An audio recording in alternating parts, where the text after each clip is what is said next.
Graça e paz.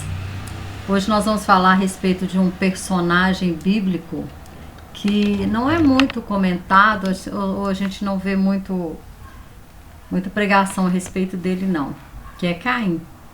Né?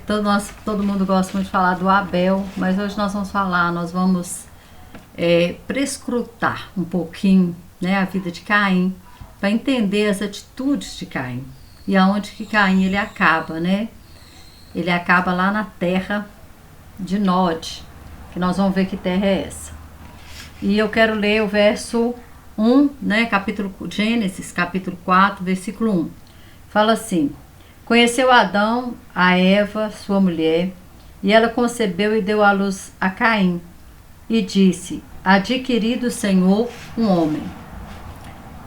A palavra Caim, né, é um dos significados, porque o hebraico, cada letra, ela tem um conceito. Eu vou falar para vocês no decorrer desse vídeo, que tem mais 2 significados no hebraico. E você deve ter percebido que Deus, não vou falar que não é uma cultura judaica, é Deus. Ele tem um cuidado muito grande com nomes. Todo nome, né, ele carrega dentro da Bíblia, ele carrega uma característica, ou ele fala da característica, do ofício, daquilo que o próprio Deus, vamos pegar o próprio Deus, quando Deus diz assim: eu sou o que sou. Deus é ilimitado, então não tinha uma palavra para dizer um nome de Deus.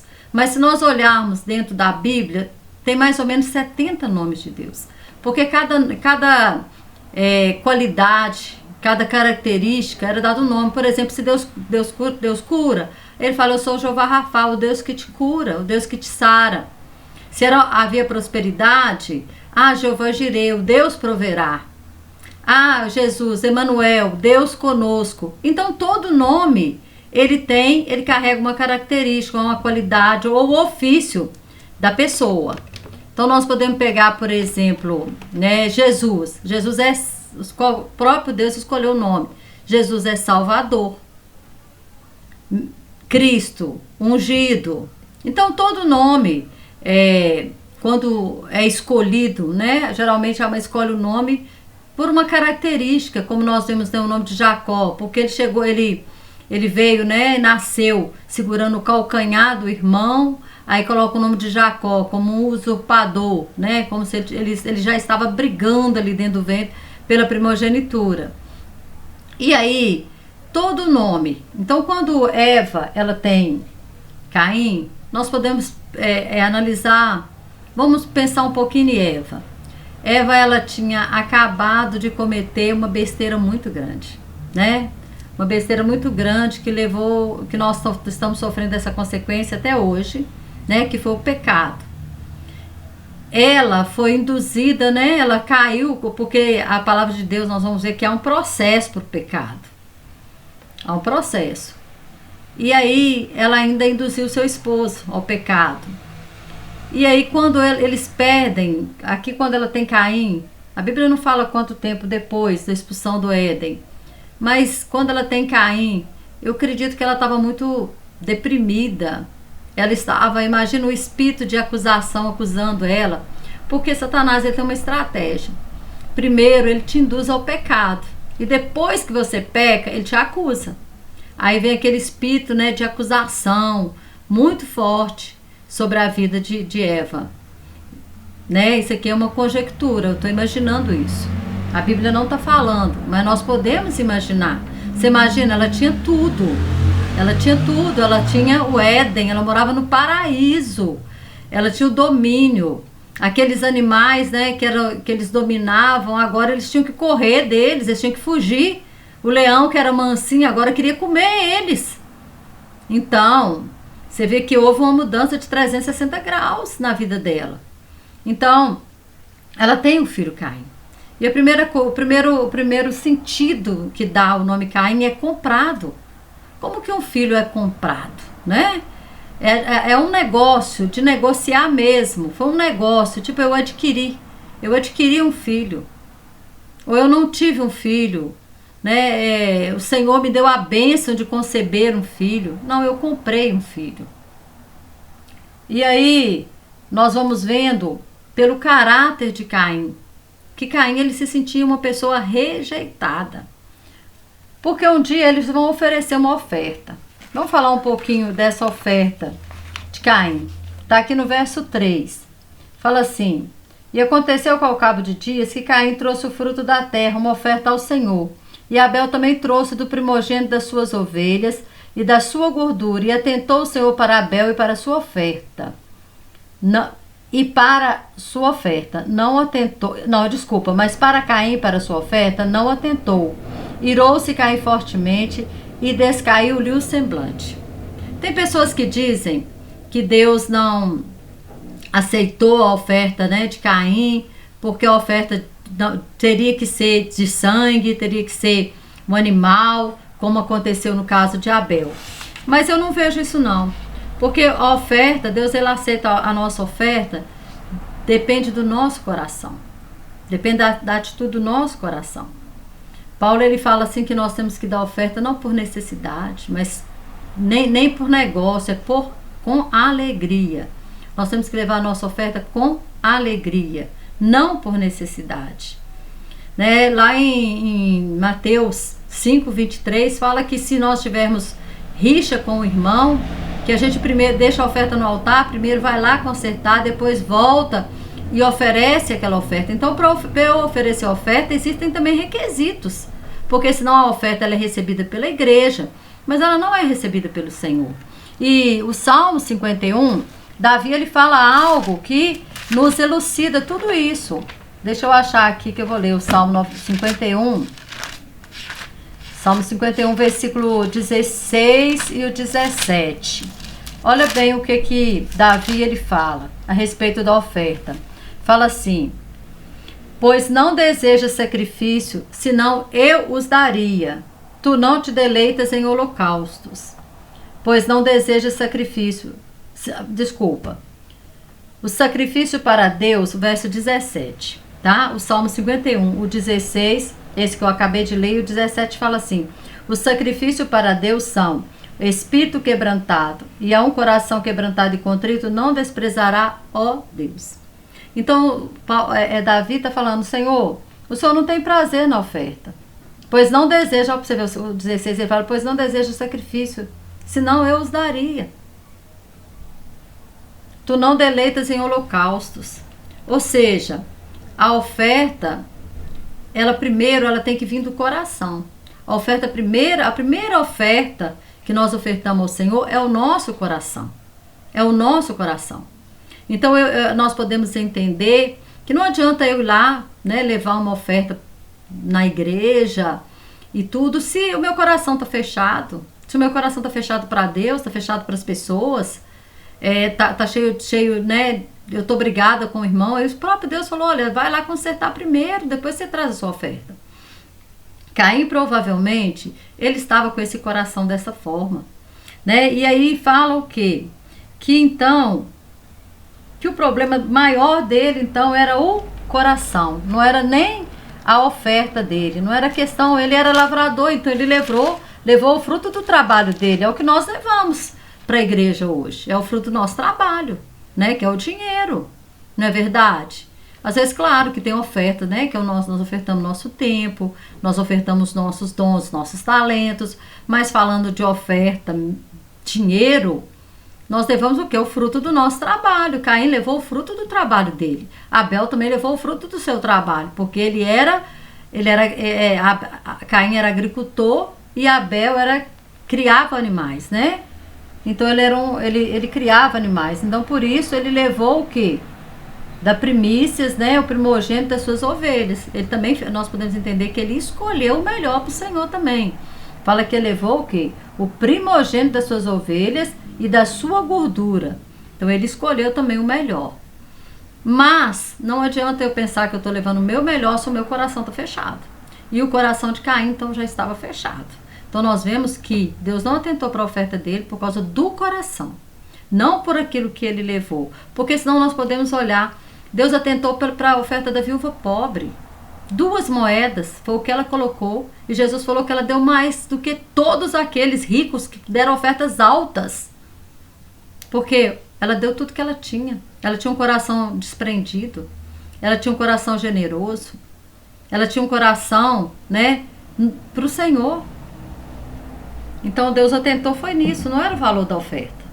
Senão ele não falou que não falaria que ela deu a maior oferta do que todos aqueles outros. Então não é o valor, é o nosso coração. E aí, o que acontece?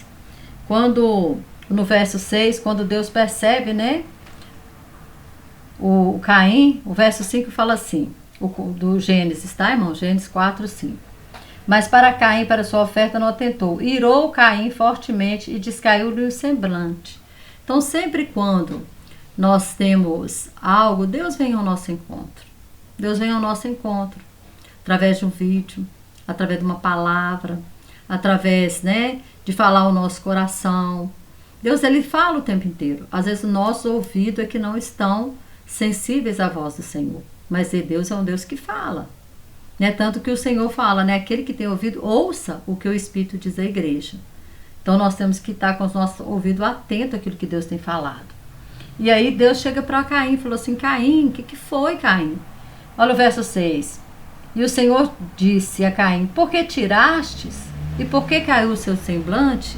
Sempre quando Deus fizer uma pergunta, não é porque Deus não sabe, não. Deus é onipotente, ele sabe todas as coisas. Mas o que ele queria? Ele queria que Caim abrisse o seu coração.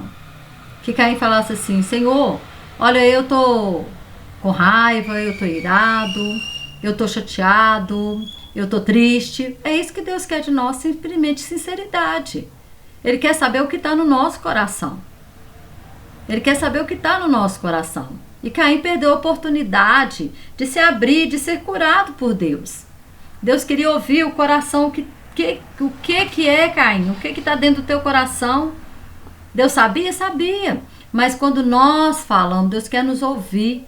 E às vezes nós precisamos falar até mesmo para nós mesmos ouvir, para nós sermos curados. Porque a palavra de Deus que fala, confessai umas culpas uns aos outros para que sareis. Está lá em Tiago 5, então nós temos que muitas vezes falar, deixar sair de dentro de nós aquilo que está nos adoecendo, aquilo que está nos magoando, aquilo que está nos entristecendo, aquilo que nós, se nós não falarmos, aquilo dentro de nós, sabe o que vai acontecer? Vai começar a se tornar em doença física. Quantas pessoas estão com a alma tão doente que se transformam em doentes físicos? Mas não está doente fisicamente, a alma que está doente. E o que aconteceu com Caim? Caim não deu uma resposta para Deus. Caim não quis saber, ele não falou nada. Aí no verso 7 é Deus que fala com ele. Deus ainda fala com ele e ainda dá um recado para ele. Fala com ele, se bem fizeres, não é certo que serás aceito? Então por aqui nós podemos saber que ele não fez bem. Que estava dentro do coração dele. Se bem fizeres, não é certo que serás aceito? Ou seja, Deus já está falando do futuro. Serás? Se você fizer o bem, não importa, esquece a oferta, né? Deixa, já passou, é passado. Vão caminhar daqui para frente, Caim. Vão retomar a sua vida, vão caminhar junto. Sabe? Vamos enterrar o passado e vamos começar de novo. Deus é Deus do recomeço. Deus está sempre pronto para nos dar uma nova chance. Vamos esquecer o passado, vamos começar de novo. Mas aí, Caim, ele fala assim, ó, se não fizeres bem, aí Deus dá um recado para ele. Se não fizeres bem, o pecado jaz à porta, e sobre ti será os teus desejos, mas sobre eles deves dominar. Deus falou para ele, olha, o pecado jaz à porta. O pecado, ele é um processo. O pecado é um processo. Às vezes a gente pensa assim, que isso? Mas olha o que fala Tiago. Vamos lá em Tiago. Tiago 1. Olha o que Tiago fala. Fala exatamente sobre esse processo. Que o pecado, como que ele começa? Ele tem começo, meio e fim. Olha o que fala. Tiago 1, o versículo 14 e o 15. Fala assim, meus irmãos... desculpa, eu tô lendo 2, irmãos. É 1. Mas cada um é tentado quando atraído e engordado pela sua própria concupiscência. O que é a concupiscência? É a nossa carne, é o nosso desejo. Então, estou falando que nós somos tentados, né? Cada um é tentado quando atraído e engodado pela sua própria concupiscência. Depois, havendo a concupiscência concebido, dá à luz o pecado. E o pecado, sendo consumado, gera morte. E aí, o que acontece? O que acontece? Deus fala com ele, cabe a você dominar. Então, muitas vezes, cabe a nós dominar. Às vezes, nós estamos com um pensamento, né? E o nosso pensamento é um pensamento que não provém de Deus. É um pensamento de fazer mal para alguém, é um pensamento ruim. O que nós temos que fazer? Eliminar. É isso que Deus falou com Caim. Caim, olha, ele jaz a porta, cabe a você dominá-lo. Porque enquanto está na esfera do pensamento, nós podemos abortar o pensamento. Ou nós podemos alimentar o pensamento. Quando nós abortamos esse pensamento ele vai embora. Eu rejeitei, eu não quero, não vou alimentar isso. Mas se eu alimento, ele vira sentimento, ou seja, ele vira desejo. É isso que falou, que Tiago fala.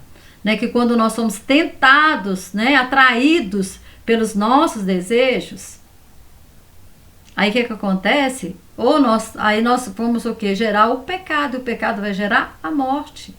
E o que acontece com Caim? Caim não ouviu o Senhor, ele não quis saber. E aí, o que ele faz? Ele se torna, como eu falei para você, o nome Caim também significa lança de morte e campo fúnebre. Olha, outros dois significados para o nome dele, porque em hebraico cada letra tem um conceito. E dentro do hebraico significa lança de morte. E é o que ele virou aqui, uma lança de morte. Ele matou o seu irmão. Ele matou o seu irmão. Por isso que eu nunca vi alguém chamar Caim. Não sei se você conhece alguém que chama Caim. Eu não conheço ninguém que chama Caim. Né? Abel, a gente vê muitos Abel. Mas Caim a gente não vê.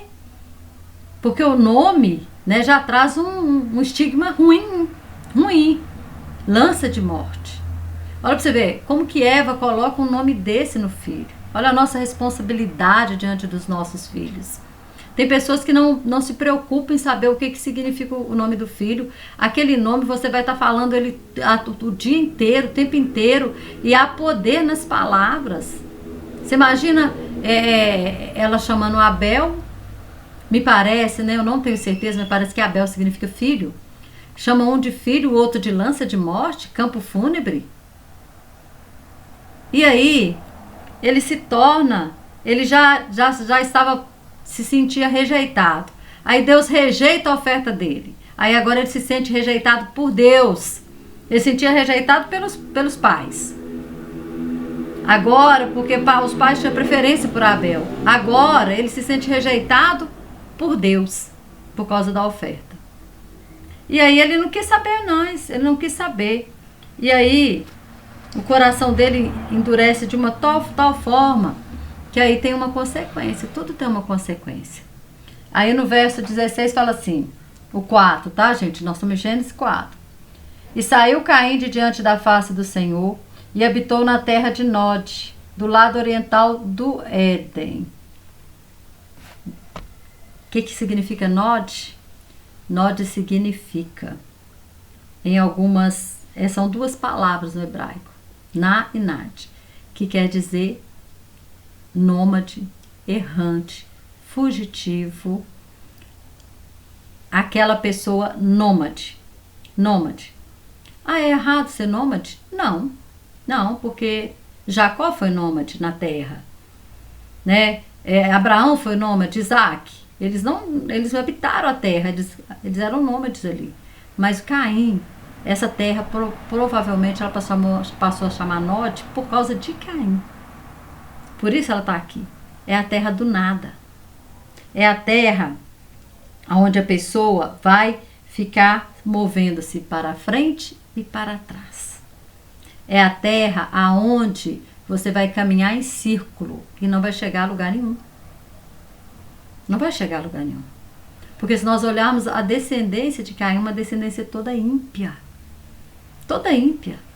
Uma descendência que foi pior do que ele. Tem um dos descendentes dele, que ele matou um homem, o outro matou 2 homens sem Aí fala assim, tá no verso 19, tomou Lameque para si 2 mulheres, só para você ver, já começou a poligamia na geração dele. E o nome de uma era Ada, o nome da outra Zilá. E Ada deu à luz a Jabal. Eu queria pegar, mas esse versículo eu quero não, é o 23. E disse Lameque às suas mulheres, Ada e Zilá, ouve minha voz, vós mulheres de Lameque, escutai as minhas palavras, porque eu matei um homem porque me feriu, e um jovem por me pisar. Porque 7 vezes Caim será castigado, mas Lameque 70 vezes 7. Ou seja, quis dizer, eu sou pior do que Caim. O coração foi ficando mais duro. Por quê? Porque Caim, certamente, a gente só pode dar o que a gente tem. Caim se sentiu rejeitado, endureceu o coração para Deus, não quis saber de Deus, não buscou mais o Senhor. E aquilo ele passou para sua descendência. E chega um momento em que a descendência dele vai ficando pior. O pecado vai proliferando na sua descendência. E aí, Caim, esse aqui matou 2 homens aqui por motivos fúteis. Por que Caim mata Abel? Abel não fez nada com Caim. Por inveja. Simplesmente por inveja. Ele falou, não, você não vai ser melhor do que eu. Você não vai ser melhor do que eu. Ele se sentia inferior a Abel. Por isso ele matou Abel. Pelo complexo de inferioridade que ele tinha, porque toda pessoa rejeitada, ele tem também complexo de inferioridade. Ele também tem insegurança. E aí, ele também tem um coração assim, vira um porco espinho. Antes que você fale qualquer coisa, ele já vem com 10 pedras na mão, tá da forma que ele se apresentou para Deus. Deus tentou argumentar com ele, Deus tentou falar, Deus tentou que ele abrisse o coração, mas ele não quis. Ele não quis. Porque o seu coração já estava endurecido. Então, essa terra de Nod, ela significa a terra do nada. Do nada. Sabe? Dá 10 passos para trás, 10 passos para frente, 10 passos para trás. Por quê? Porque não anda e não sai do lugar. Não sai do lugar. Ele não saiu do lugar da rejeição. Ele não saiu do lugar do complexo dele. Ele não foi curado. E a gente vê que ele não foi curado porque ele não quis. Porque ele fez uma escolha. Ele fez uma escolha. Deus ofereceu a cura. Deus oferece a cura para nós a todo instante. Mas nós fazemos escolha. Deus não nos obriga a nada. Nós podemos tomar decisões. Mas quando nós tomamos decisões erradas, as decisões erradas podem nos levar para a terra do nada. Do nada. Do ninguém. Mas Deus, sabe, assim como ele fez com Caim, ele chegou a Caim, por quê? Deus também te pergunta nesse momento, por quê? Por que você está triste? Por que você está deprimido? Por que você está aí nessa terra? Porque a geografia da terra, quem muda somos nós. Quem muda somos nós. Você pode mudar a geografia da terra do seu coração, a geografia da terra da sua casa, da sua descendência. Se você se permitir ser curado, permita que Deus entre no seu coração, permita que Deus te cure. Ainda que você não tenha ninguém para abrir o seu coração, abre o seu coração para Deus. Com verdade. Deus não conte para o Senhor toda a verdade, sem hipocrisia. Deus, olha, eu estou magoado, eu estou triste, eu estou com inveja. Sabe, às vezes a gente precisa confessar os pecados. Pecado tem nome. E ninguém gosta de confessar pecado igual inveja. Não tenho inveja. Irmãos, todo mundo tem inveja. Não significa que todo mundo é invejoso. Mas nós somos tentados em tudo. Jesus foi tentado em tudo, então nós somos tentados. Tem hora que nós somos tentados, sim. A gente começa a ter... O problema é que na hora que você começa a ter inveja, você fala, não, eu não aceito isso na minha vida. Mas ser tentado para ter inveja? Pode ser, sim. Claro. Como por qualquer outro tipo de pecado. O diabo vai estar sempre nos tentando. Agora, cabe a nós, como o Senhor falou, dominar sobre o nosso desejo. Cabe a nós dominar. Porque ser tentado não é pecado, mas cair na tentação é pecado. O diabo estava tentando Caim para matar Abel. O diabo estava colocando na mente de Caim que Abel não poderia viver porque Abel era melhor do que ele. Porque Abel, talvez ele falou assim, agora ele está se achando, porque Deus recebeu a oferta dele, não recebeu a sua. Deus é ruim. Sabe-se lá o que o diabo estava falando na mente de Caim? Para ele chegar nessa situação que ele chegou. Então nós podemos entender aqui duas coisas. Eu sempre falo isso. Não existem pessoas que não prestam. Existe pessoa debaixo de bênção e pessoa debaixo de maldição. Nós vemos aqui Caim, né, debaixo de uma maldição de rejeição, de complexo de inferioridade, de insegurança mesmo. E depois tudo isso, né, de soberba, porque é soberba também. Deus dá oportunidade à pessoa para se retratar e ela não quer se retratar, é soberbo. Pessoa que não quer, tá errado, mas não dá o braço a torcer que tá errado, isso é soberba. E a gente vê essa soberba na descendência dele, na vida desse homem Lameque, né? Então, contando como se fosse uma vantagem matar 2 pessoas. Então nós temos que entender que Deus ele está pronto para nos abençoar, Deus está pronto para curar as nossas feridas, nossas dores, mas nós temos que permitir, porque Deus só vai até onde você permitir. Até onde você permitir. Então se permita ser curado, se permita ser curado, se permita ser tratado, se permita, né? Permita que Deus entre e limpe, tire toda a sujeira do nosso coração. Amém? Que Deus possa te abençoar, né? Espero que esse vídeo tenha te trago uma luz, né? Porque é tão fácil a gente falar e falar, nossa, Caim não presta, Caim é uma linhagem ímpia, Caim era esse... Mas vamos entender, né? Também a circunstância dele. Vamos nos colocar na situação dele também, de Eva, né? Quando ela teve ele, por que ela pôs esse nome nele, o que ela estava vivendo naquele momento, um momento de perda, um momento de tristeza, um momento de depressão, talvez. Né, quase com toda certeza, aí coloca o nome do menino de como se o menino fosse um negócio, e depois o nome do menino também é lança de morte, é campo fúnebre, e enquanto que o outro é filho. Então tudo isso conta na nossa história, né? Desde o ventre, tudo está aí, e nós todos temos uma história, não é verdade? E às vezes, se você não pode se abrir com ninguém, ou não tem confiança em se abrir com ninguém, se abra para Deus. Se permita nesse momento ser curado. Termine esse vídeo. Dobre-se diante de Deus. Dobre-se diante de Deus e fala, Deus, eu não quero ser como Caim. Eu não quero. Eu não quero ser orgulhoso nem soberbo. Eu quero, né, permitir-me tirar, né, como Naamã, tirar essa armadura que eu uso e me mostrar por inteiro ao Senhor, né, despir de mim mesmo, da arrogância, da soberba, da altivez, né, para ser curado da rejeição, do complexo de inferioridade. Amém? Que Deus continue abençoando sua vida, paz e prosperidade sempre, em nome de Jesus.